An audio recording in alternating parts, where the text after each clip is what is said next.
E aí galera, beleza? Professor Bion aqui falando.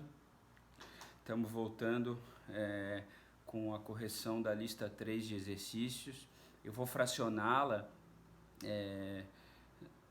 somente nas três primeiras questões nessa videoaula e na próxima que eu vou gravar e até com que a gente vai conversar na aula da próxima terça-feira, dia 31 de março. Aí a gente começa a falar da teoria geral do direito civil, então eu fraciono as questões a partir da questão 4 da lista 3 até o final, quando a gente começar a tratar do direito civil, da teoria geral do direito civil e o pouco que a gente vai ver sobre essa fase inicial do direito civil antes de entrar no direito empresarial. Antes de mais nada, nobres alunos, importante registrar para vocês que a faculdade instituiu o modo de aulas a partir de agora por meio do aplicativo Google Meet. Eu já disponibilizei para vocês no sistema acadêmico o link para a nossa conversa online que vai ocorrer no próximo dia 31 de março, na próxima terça-feira, que é o dia da nossa aula, das 19h30 até as 21 horas, eu estarei online por videoconferência para conversar com vocês sobre alguma matéria, né? Vamos adentrar, como eu estava falando, na teoria geral do direito civil e vamos dar sequência ao semestre letivo. A gente não pode parar porque nós temos um cronograma a ser seguido, certo? Gente, hoje eu vou falar para vocês aqui sobre as garantias fundamentais. Quando eu comecei a falar de direitos e garantias fundamentais, ainda em sala de aula, eu falava para vocês que os direitos fundamentais eles possuíam natureza declaratória e as garantias fundamentais elas possuem natureza asseguratória. Então, as garantias fundamentais, elas estão representadas, se vocês forem ver aí no caderno de vocês têm anotado isso já. As garantias fundamentais, elas estão representadas por meio dos remédios constitucionais. Então, a questão 1 da lista 3, ela é bem clara, bem específica em tratar dos remédios constitucionais. O que fala lá? Discorra sobre as características dos seguintes remédios constitucionais. E aí traz os 5 remédios constitucionais previstos como garantias fundamentais no texto do artigo 5º e é o que a gente passa a tratar a partir de agora. Pois bem, os remédios constitucionais, eles nada mais são do que instrumentos, né, por meio dos quais se garante a declaração dos direitos fundamentais. Então, como eu falei para vocês, as garantias fundamentais possuem natureza asseguratória e elas estão representadas por meio dos remédios constitucionais. Esses remédios, por sua vez, eles são instrumentos, ou seja, são processos de natureza constitucional que asseguram a declaração dos direitos fundamentais. Então, vamos começar pela ordem lá da pergunta, né? O item 1.1 fala o seguinte: primeiro remédio constitucional, mandado de segurança. Pois bem, gente, o mandado de segurança está previsto lá no artigo 5º, no inciso 60, fala sobre mandado de segurança coletivo, e no 59 fala do mandado de segurança individual. O que fala lá no 59? Conceder-se-á mandado de segurança para proteger direito líquido e certo do cidadão. Gente, o mandado de segurança, ele é um remédio constitucional que, anota isso aí no caderno de vocês, porque é um básico desse remédio constitucional. O mandado de segurança, ele ampara direito líquido e certo de qualquer cidadão.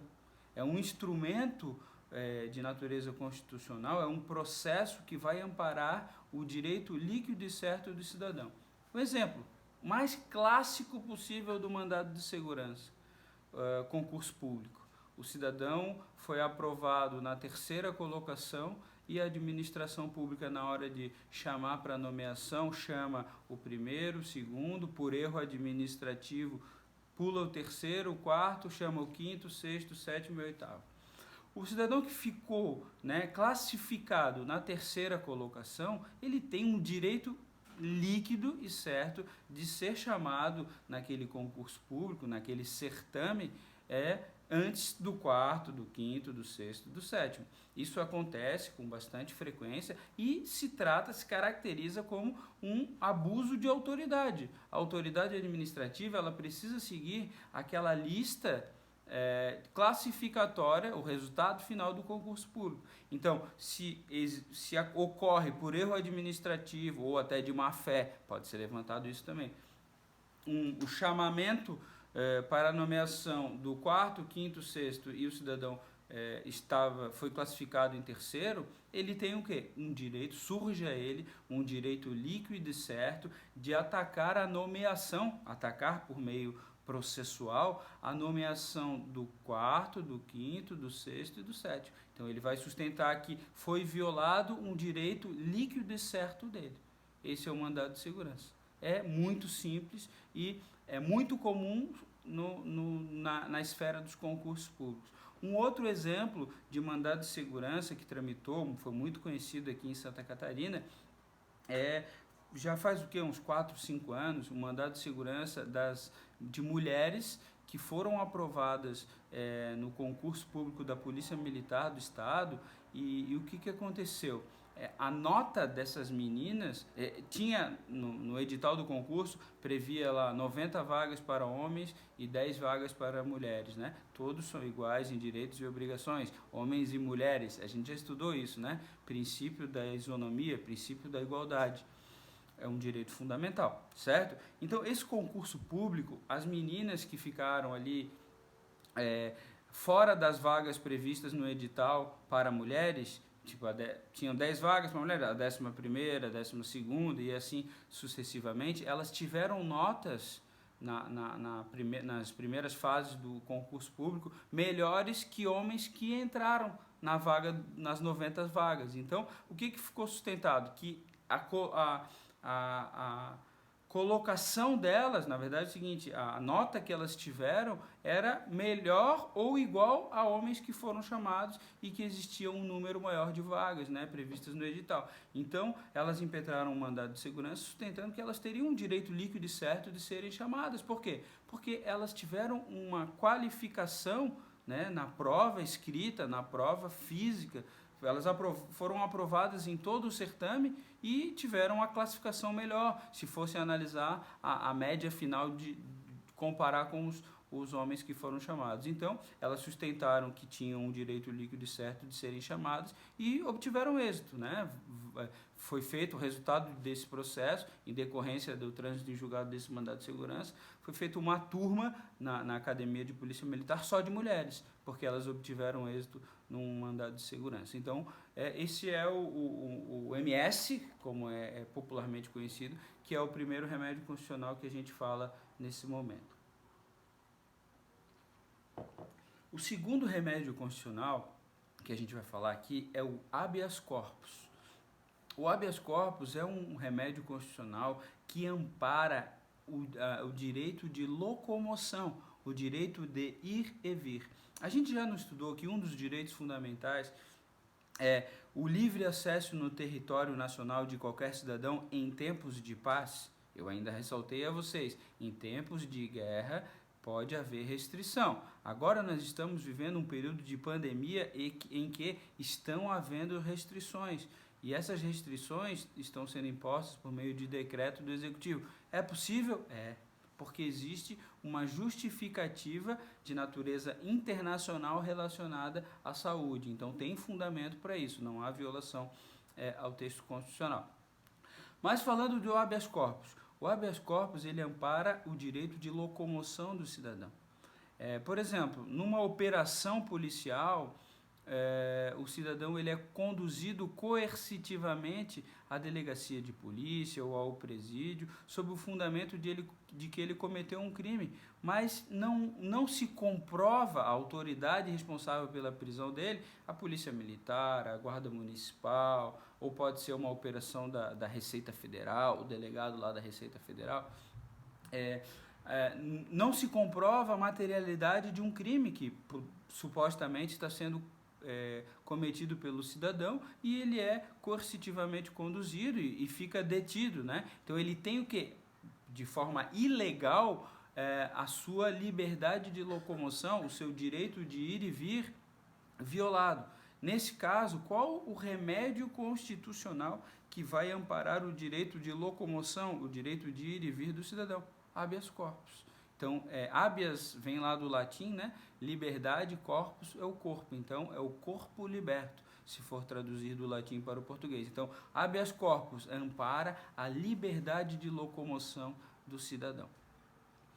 O terceiro remédio constitucional que a gente vai ver ali é o mandado de injunção. Mandado com D, eu já falei isso para vocês. Quem tem mandato é político, é síndico, é o presidente da associação de clubes, é o presidente da associação desportiva, da escola de samba. Esse tem mandato. Aqui o remédio constitucional se chama mandado de injunção. O que significa o mandado de injunção? Ele está previsto onde? Desculpa, né? Eu acabei falando tanto do habeas corpus e não destaquei para vocês. O habeas corpus ele está previsto lá no inciso 68 do artigo 5º. Conceder-se-á habeas corpus sempre que alguém sofrer ou se achar ameaçado de sofrer violência ou coação em sua liberdade de locomoção. Mas voltando ao mandado de injunção, está no 71. Conceder-se-á mandado de injunção sempre que a falta de norma regulamentadora torne inviável o exercício de direitos constitucionais.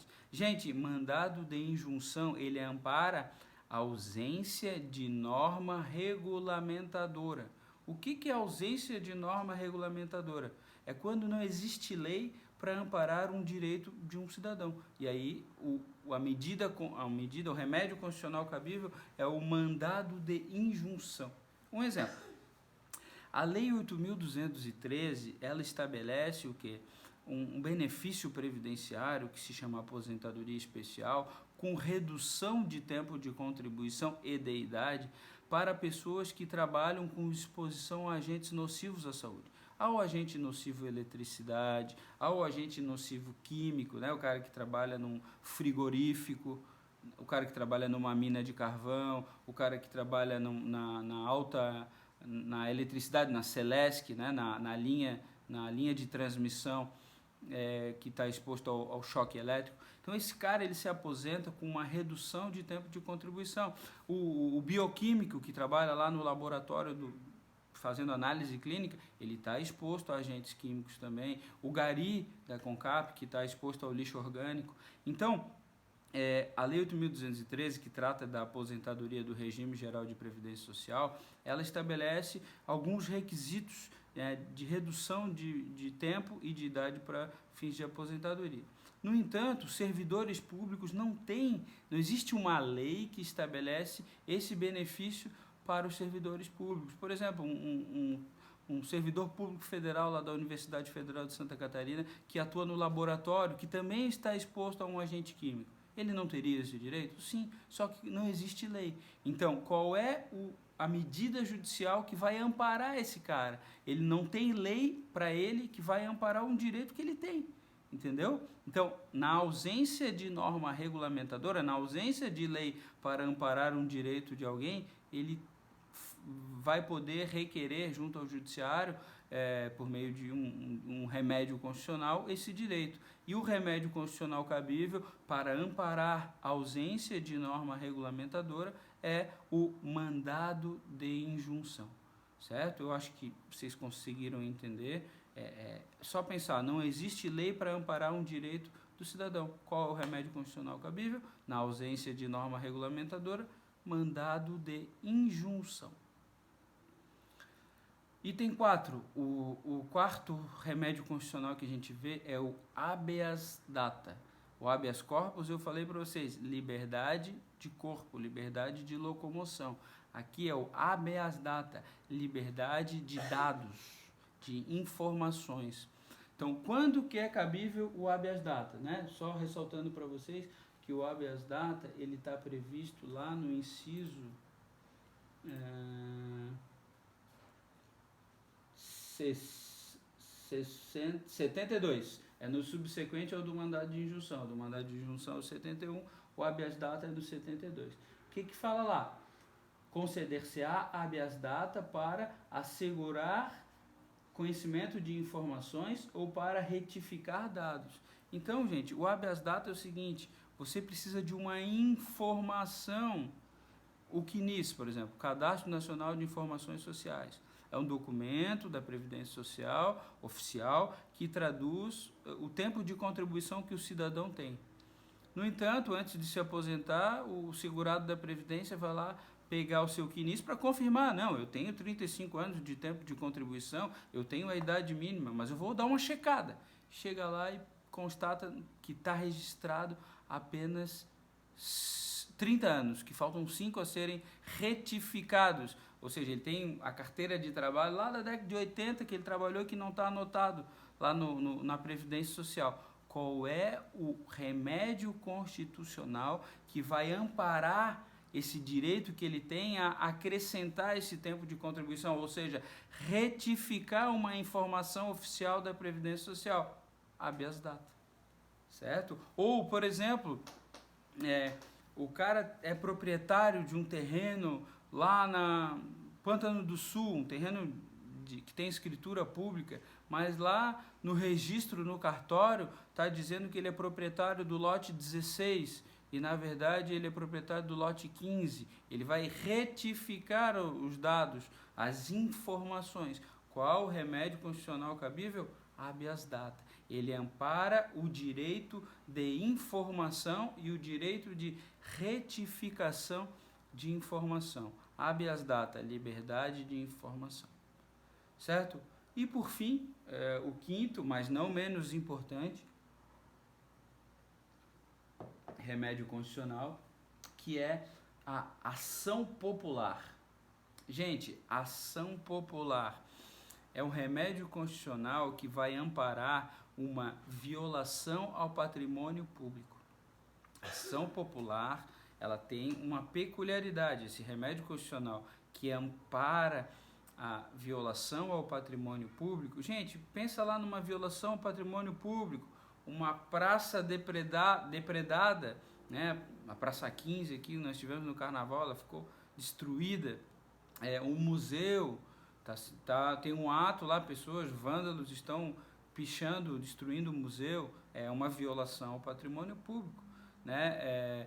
O exemplo mais clássico da ação popular, gente, a questão dos beach clubs de Jurerê Internacional. É clássico, ação clássica de ação popular, é o caso clássico de ação popular.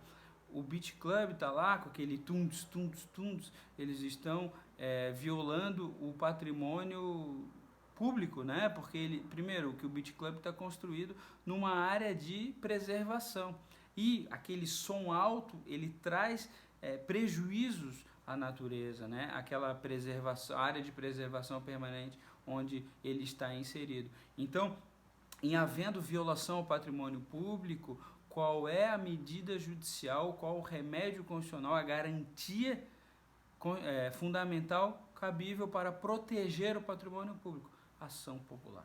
Gente, uma última coisa sobre ação popular, um detalhe assim, muito importante. É legitimado para ingressar com ação popular somente cidadão, pessoa física que esteja em dia com a Justiça Eleitoral. Esse é um dos pré-requisitos para a propositura, para o cidadão ser legitimado a propor a ação popular. Ele precisa estar em dia com a Justiça Eleitoral. Então, ele precisa estar quite com as suas obrigações junto à Justiça Eleitoral, né, ao Tribunal Regional Eleitoral. Certo? Então, finalizamos essa primeira questão da lista 3, que é muito importante. Vocês vejam aí que eu levei praticamente 18 minutos para tratar sobre esse assunto, sobre os remédios constitucionais, e oportunamente eu vou poder tirar mais dúvidas de vocês de forma online também sobre isso aqui. Vamos finalizar essa videoaula falando sobre a questão 2 e a questão 3 dessa terceira lista de exercícios. O que fala lá? De acordo com o artigo 5º da Constituição Federal, aos reconhecidamente pobres são gratuitos quais direitos? Está lá no inciso 76, alíneas A e B do artigo 5º da Constituição Federal. O que fala lá? São gratuitos aos reconhecidamente pobres o registro civil de nascimento e a certidão de óbito. Então, o registro civil de nascimento e a certidão de óbito, ela é garantida como um direito fundamental de forma gratuita para as pessoas que são reconhecidamente pobres, ou seja, aqueles que não têm condições de arcar com despesas sem prejudicar a subsistência própria e da sua família. Questão 3. Discorra sobre o princípio da razoabilidade processual. É o último inciso do artigo 5º. A resposta está lá, no 78. O que fala lá? O artigo 78, o inciso 78 do artigo 5º. A todos, no âmbito judicial e administrativo, são assegurados a razoável duração do processo. Esse é o princípio da razoabilidade processual. Significa dizer que um processo não pode demorar muito, tanto um processo na esfera judicial como um processo na esfera administrativa. Então, ele precisa ter uma razoável duração do processo. Logo, se o processo está levando aí, sei lá, 1 ano para ser finalizado na esfera administrativa, é possível manejar uma ação dizendo que está havendo uma violação a esse direito fundamental, que é que diz respeito ao princípio da razoabilidade processual. Beleza, gente? Aqui a gente encerra os temas de direitos e garantias fundamentais. Foi o que a gente viu desde a primeira aula do semestre. Com esse vídeo eu encerro a correção de todos os exercícios tratando sobre esse tema, e a partir das próximas a gente começa a tratar sobre a teoria geral do direito civil. Um grande abraço a todos.